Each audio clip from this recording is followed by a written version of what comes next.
Many times man sees battles, but God sees training. Man sees challenges, God sees puring. David was a young boy who was diligent with his father's work.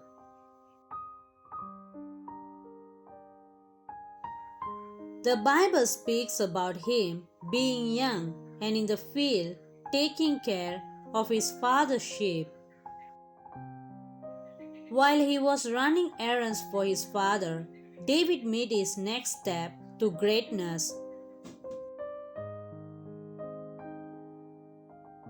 It is also important to say that you, my dear friend, must continue in that which you have always known to be the right thing.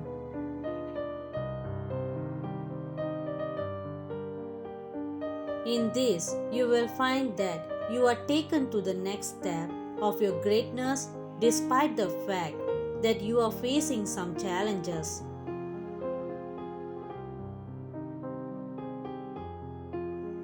David heard about Goliath and he remembered just how he used to take care of his father's sheep and how he preserved the sheep from a lion and a bear.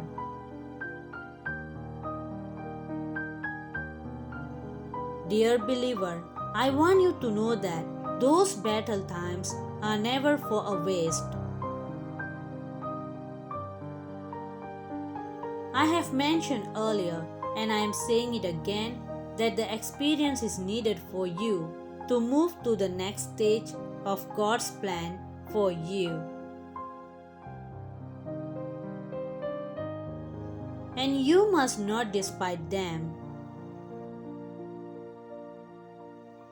Those times when David was left all alone to do the catering for the sheep, he could have easily rejected it and asked him much older brothers to do that. After all, was it not the older ones who had more energy to fight off ferocious wild animals out in the field?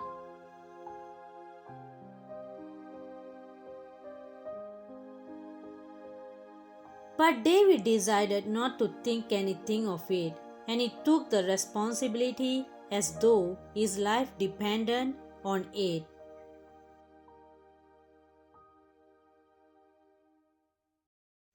Little did he know that God put those battles in his life to bless him. It could come to be valuable in his next stage.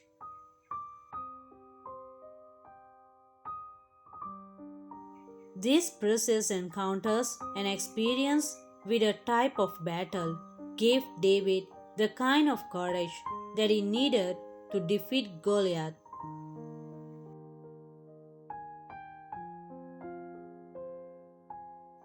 I tell you today that those battles would become useful as they are the germs that make up the road on your journey. So stay there and do not give up. A young teenage boy who probably weighed less than all of his mates was going to fight a highly experienced and well-built warrior.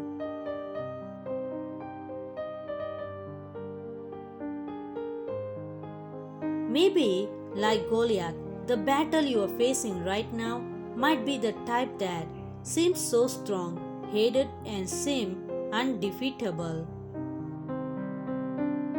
Like Goliath, it may be stare you in the face and cause you to cower and run into a place of hiding. You may have been silenced in fear many times because of this battle you face. You are not alone. I want to encourage you never to forget where your eyes should be. Never forget the purpose of how God put the battles in your life to bless you. So, David chose not to listen to his fears and the negative talks of those around him. He knew that no other one could fight the battle except God Himself.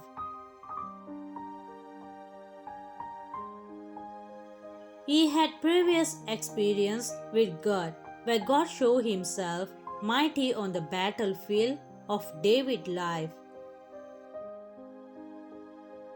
He must have seen ahead that God knew how to do what He does, and those battles in his life were going to be a blessing to him.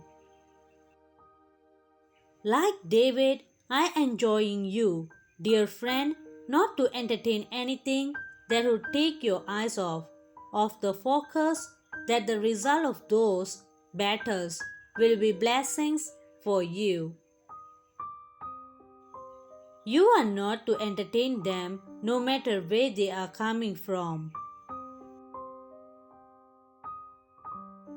So David went to the battlefield not in his own power, but in the power of the God who he served. He stood before the object of his battle, Goliath, a man to be feared.